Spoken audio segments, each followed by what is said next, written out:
Hello, everyone. Today we're going to talk about Chapter 11, Network Security.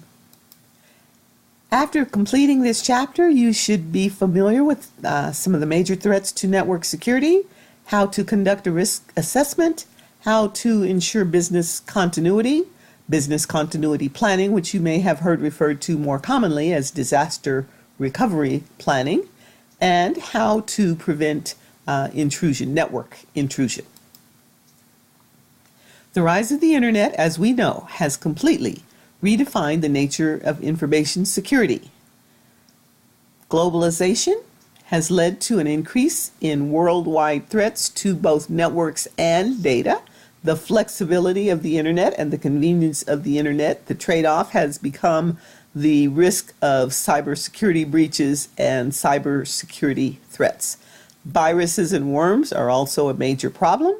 Credit card theft and identity theft are two of the fastest growing crimes in this country, leading to tremendous liability for firms who fail to protect their customers' data. The recent security breach by Equifax comes to mind, and the loss of revenue, potential litigation, and the loss of consumer trust. Very costly. We also know that globalization has led to transnational cybercrimes, crimes that cross international borders.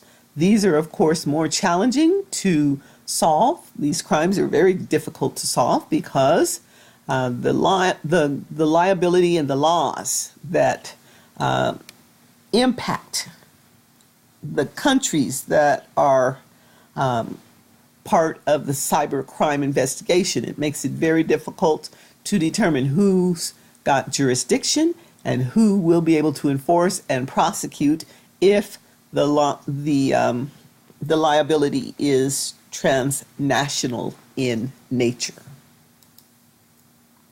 Then there's regulations that have cropped up as a result of the increase in data availability. Sarbanes-Oxley, for example, Enron was responsible for the Sarbanes-Oxley Act because Enron was keeping two separate sets of books, one for the real information, the real books, and then another set for presenting to lenders and what have you, which, of course, is been deemed to be against the law.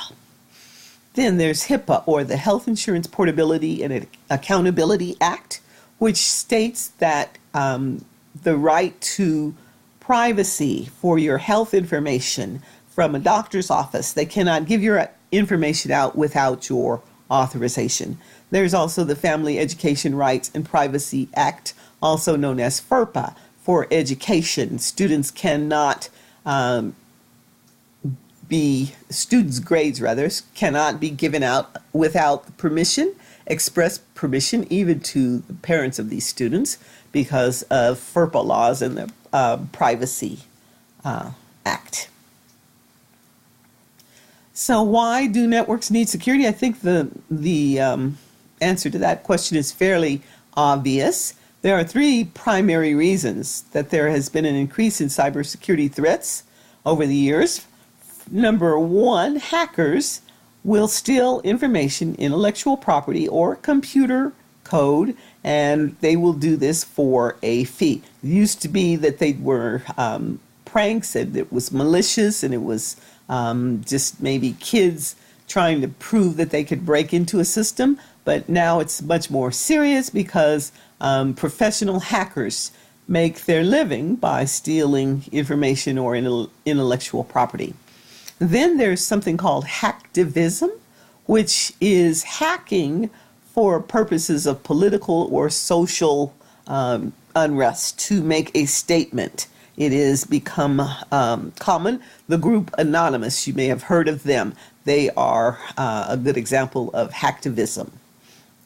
Then, of course, the increase in mobile devices, cell phones and tablets and iPads and laptops and all of these devices make for a very fertile environment for exploitation, primarily because it is very difficult for a company to enforce their security policies with mobile devices, particularly if the device is not owned by the company, but rather an employee is accessing company information or corporate information from their own handheld devices.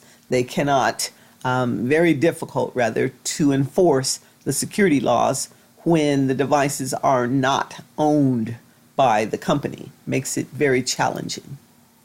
The primary purpose of network security, of course, is to protect the organization's data and the organization's software. Three primary goals in providing this security: confidentiality, integrity, and availability, also referred to as CIA. Confidentiality refers to protecting organizations' data from unauthorized disclosure of customer and or proprietary information. Confidentiality is one of the issues that can be addressed or that was created as a result of the Equifax security breach. Integrity, the assurance that the data has not been altered or destroyed.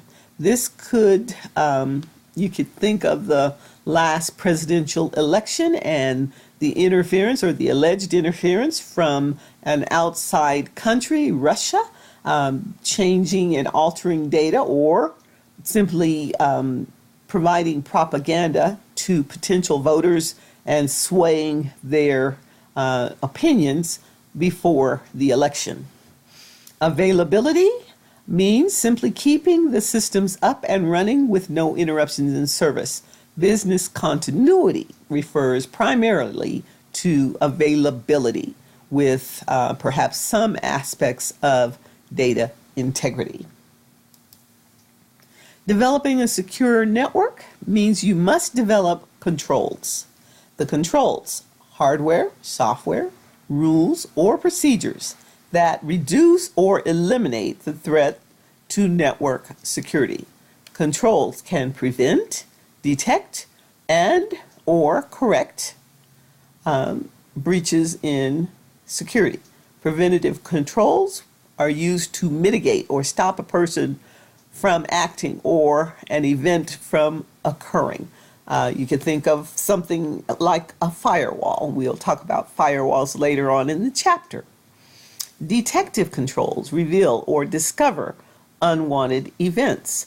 You may have some antivirus software is a good example of a detective control, which can discover the potential software or a download that has potential virus in it, and it will put that particular software in quarantine or that file in quarantine. It should detect and also report potential security breaches. Most antivirus softwares today will also report as well as detect. Corrective controls to remedy any unwanted event or intrusion. Again, antivirus software that blocks a infected file from being installed on your system is a good example. So, in order to develop an efficient security plan, it is important to understand the assets that need to be protected and to assess the risk to each of these assets. This is commonly referred to as risk assessment. Risk assessment identifies the systems and the network components that are at risk of abuse or attack and those which are at low risk. The three risk assessment frameworks that are most popular are number one is OCTAV, or Operationally Critical Threat Assessed and Asset and Vulnerability Evaluation, from CERT, or the Computer Emergency Readiness Team. Then there's something called COBIT, Control Objectives for Information and Related Technology, from the Information Systems Audit and Control Association. Then there's the Risk Management Guide for Information Technology Systems, which is a guide from the National Institute of Standards and Technology. These three frameworks are typically define how a risk assessment should be carried out and how to prioritize those components that are of high risk and those which are of low risk. The frameworks, all three of those frameworks, include the following steps. 5 steps. Develop risk measurement criteria. How will you know if there is a risk? How will you measure the risk, and what criteria will you use? Number 2, inventory the IT assets. What is the configuration and what are the components in your network? What IT assets do we need to protect? And then what are the potential threats? Number 3. Number 4, document existing controls. What controls are already in place? And number 5, identify areas for improvement. So, potential impacts, if you're measuring risk criteria, number 1, what's the financial impact? How much revenue and expenses will be incurred as a result of a security breach? What will happen to the productivity? How will business operations be able to continue without too much downtime? The reputation, customer perception. Again, Equifax is suffering now from a poor customer perception and a bad reputation as a result of the incident that has occurred. The safety and the health of customers and employees, and what kind of potential litigation or fines, what legal issues will arise as a result of the risk. These are the 5 potential impacts. IT assets, something of value that can be hardware, software, data, or applications. This is a table that is included in your textbook in Chapter 11 that shows the list of assets, IT assets, that can be considered critical or something of value that have the potential to introduce a security breach. First, we have hardware. Email servers, exchange servers in large corporations. Many times you have an email with an attachment. Then the attachment has a virus attached to it, and the employee opens the attachment, and now the network is infected because of the attachment that was either malware or something along those lines. Web servers, DNS, domain name servers, DHCP servers, and LAN file servers, local area network file servers. All servers are a potential area that can be tremendous impact because usually there are multiple users connected to the server at any given time. Client computers, of course, are connected to the servers as well. Devices such as switches and routers, infrastructure devices. If your infrastructure is down, that means usually that your entire network is down. Then you have your local area network and wide area network backbone circuits that can, if compromised, can also lead to bottlenecks. They can lead to downtime. They can lead to degradation in response time, and things like denial of service attacks, which we'll talk about later on, are very expensive and can be a huge problem for a company. Software, operating system software like Windows operating systems and system settings. Then you have those patches, service packs, and software patches and updates that, if not kept up to date, can introduce a tremendous security hole, as was the case with Equifax, or at least that's what the alleged response was, that it was because of a patch that had not been kept up to date. Application software, again, the mail server, exchange server, the web software, all of those, if not configured properly, or if there are holds or passwords that are not changed regularly. That can lead to potential security breach. Client software, operating systems, again in settings, application software, Microsoft Office and the like, or applications that are used for creating attachments and then sending the attachments with executables or viruses included in them. The data, probably one of the biggest IT assets, the data itself. Organizational records, usually thousands if not millions of records that are stored in a database. And if there is a breach, then those thousands or millions of records are in jeopardy. Mission critical applications such as the ERP systems that we have been using in this class. CSI comes to mind as a mission critical application. E-commerce websites that must be up and running, especially if they are retail in nature, Amazon, eBay, or websites of that nature, which need to be running 24/7, 365. They cannot afford any downtime. Then you have online banking websites, which are ripe for cyber security breaches. Understanding the IT assets and how to protect those assets is what this chapter is all about. So we identify the threats. First, it's defined as any potential occurrence that can do harm, and then an asset that can be compromised by one or more threat. Those assets that we talked about earlier, hardware, software, applications, databases, and things like that. A threat scenario can be used to describe how an asset is going to be compromised by one specific threat. To identify a scenario, you identify the asset in jeopardy, describe the threat, explain the consequence, identify the type of breach, and remember the confidentiality, integrity, or availability is one of those three types of breaches, or a combination of one or more of those three types of breaches. Then you estimate the likelihood that the threat will happen. Is it high, medium, or low?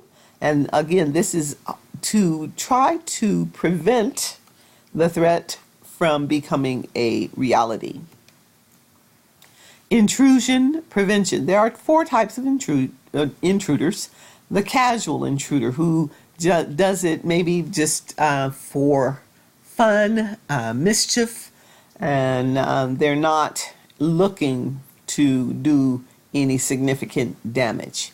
Then there's the expert intruder who maybe has some background in hacking and maybe does it for a fee, or maybe wants to make a point.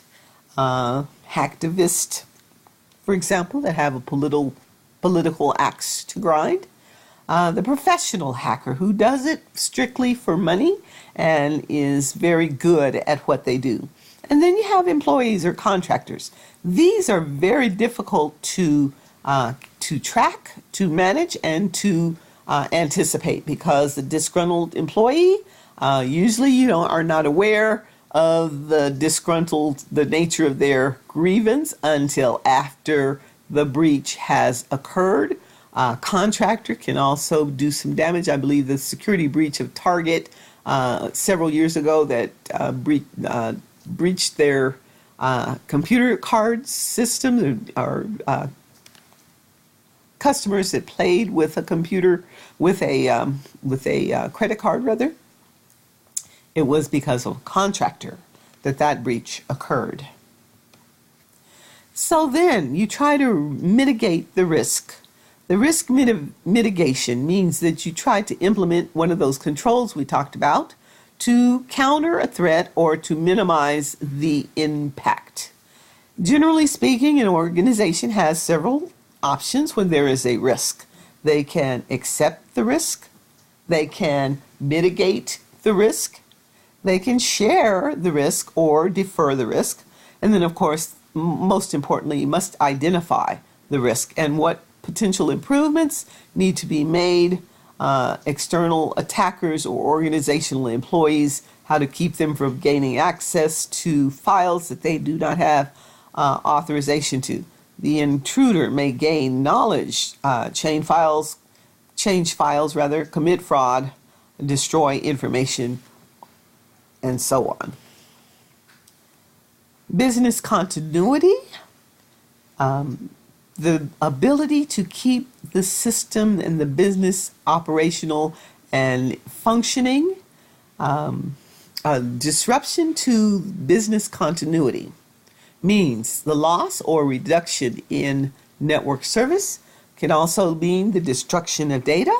It could be as a result of a natural or a man-made disaster, and we know that there have been in this season quite a few hurricanes. We've had Hurricane Harvey and Irma and Maria, and all of them have cost billions of dollars and have caused destruction of data and downtime. And so you try with business continuity planning to anticipate what will need to be protected in the case of a natural disaster. Then, of course, unauthorized access or cybersecurity breaches that will have someone break into your network without authorization. So the first thing to ensure business continuity is to develop a business continuity plan. And usually it will have two parts: the development of the controls for purposes of prevention and the actual disaster recovery plan. And as I mentioned earlier, it has been a season of natural disasters, which hopefully those companies who had disaster recovery plans in place were able to continue to operate even in the wake of the natural disaster. Other major threats to business continuity: viruses, theft, denial of service attacks, or distributed denial of service attacks. Denial of service attacks, simply an attempt to either bring down a network or to slow it down by flooding it with messages so that the valid transactions cannot be processed. You send a string of messages, thousands of messages in a few seconds. You can also use something called zombies or bots. Bots, basically a little application that will continue to generate messages, and those messages then need to be processed. The processing of those messages will ultimately overload a network and cause it to come down. Could be a device failure, a critical infrastructure device failure, like a router that goes down or a switch that is lost or something of that nature. Or it could be, as we've talked about earlier, a natural disaster. So, in order to protect and to avoid loss of revenue from a cybersecurity attack, antivirus software, some researchers estimate that there are 10, or if not more, new viruses developed daily. The antivirus software, however, is only as good as the last update. If you do not update your antivirus software, you run the risk of what is called a zero-day virus. The zero-day virus is simply a virus that is introduced into a system or a network before the patch can be introduced or the software update can be deployed.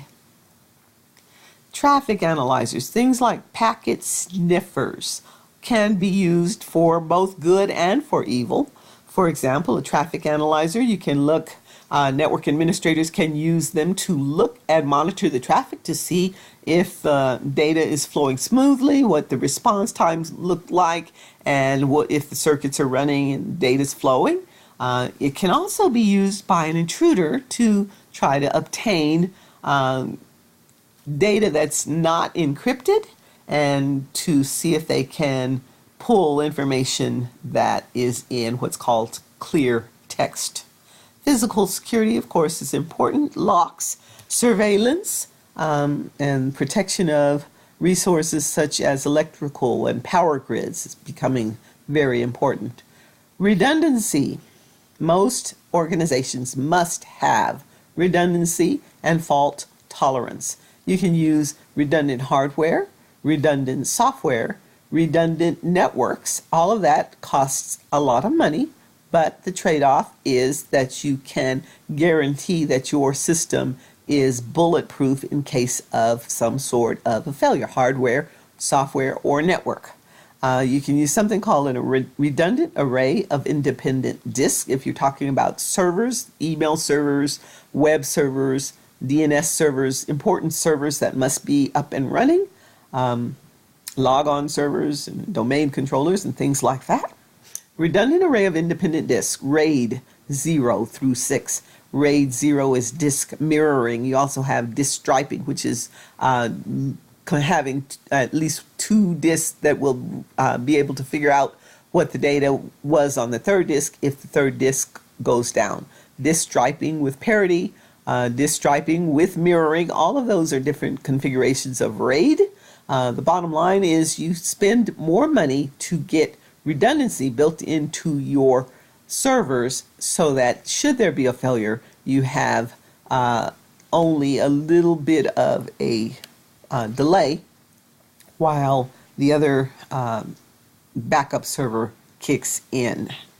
Of course, uninterruptible power supplies in case of a power failure, particularly important in a natural disaster, to have UPS systems in place so that if the loss of power, the system can continue to operate under UPS power. Backup and restore, you must have backups, daily backups, up to the minute backups in some cases if you need to be able to restore to a particular point in time.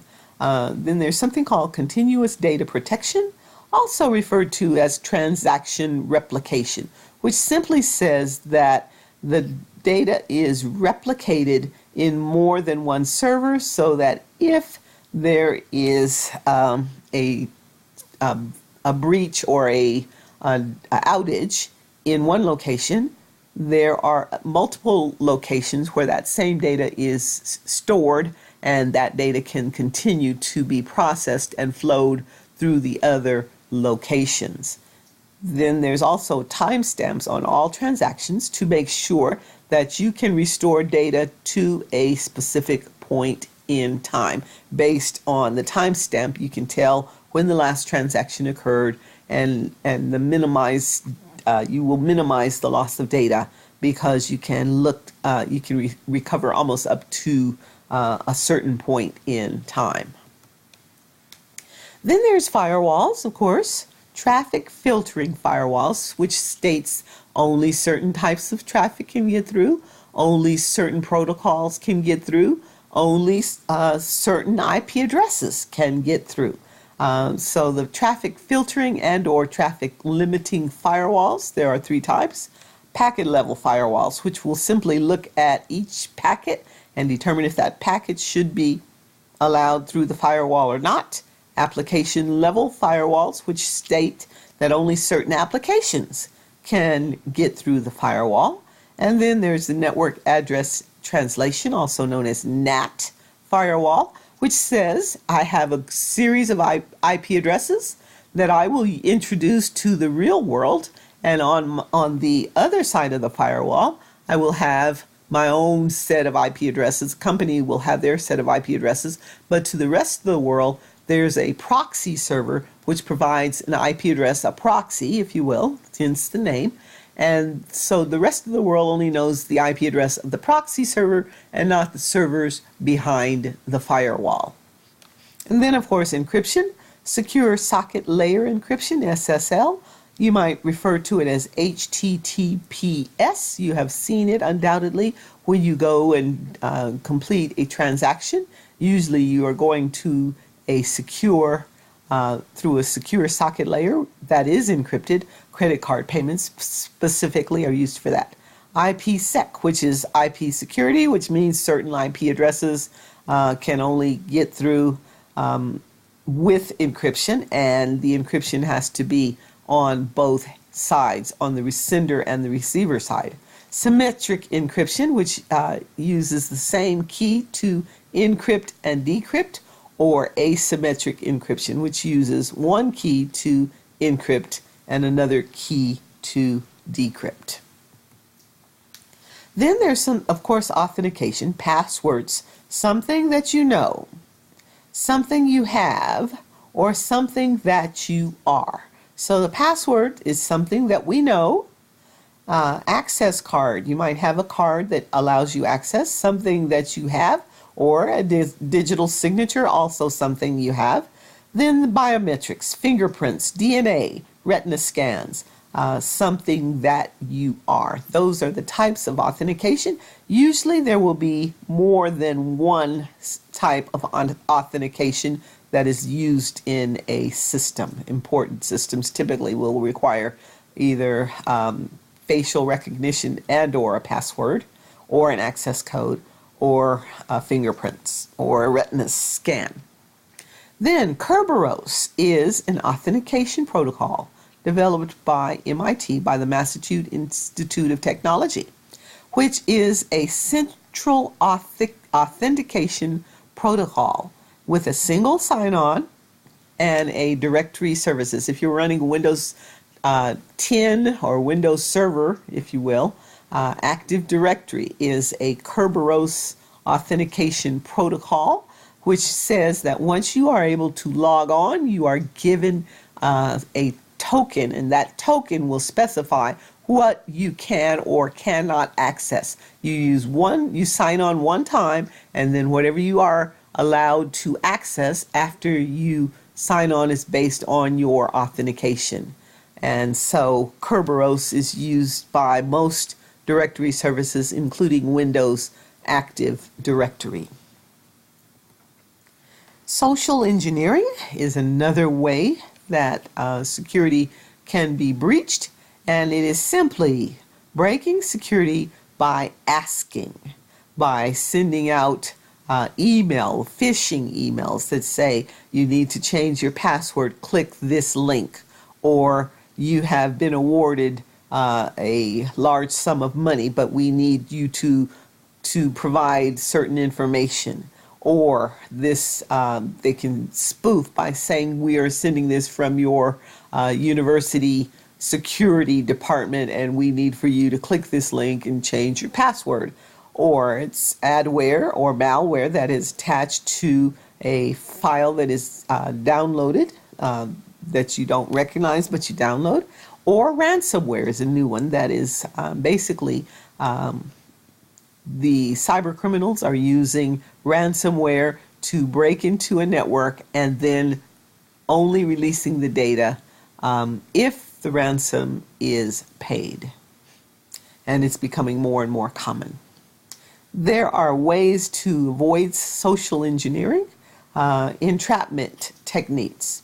For example, there can be a diversion from the real network to a server that looks like a real server but contains only fake information, or something called a honeypot, which makes illegal intrusion available to bait the intruder and to try to trap the intruder and get their information. In summary, network security can be classified in two categories: business continuity, disruptions or disasters, either natural or man-made, and intrusions that allows an external hacker or an employee to gain access to unauthorized files. The intruder, once he or she has access, they will use it to commit fraud, theft, or to destroy information. Risk assessment and knowing your IT assets and your intrusion prevention strategies, such as firewalls, antivirus software, user authentication, and the things that we've talked about in this chapter, are important strategies for evolving in response to security threats that are changing every day, and this company is required to stay abreast of the latest techniques in order to mitigate the damages of a security breach. Chapter 11 is a very important chapter, and if you have any questions, please let me know.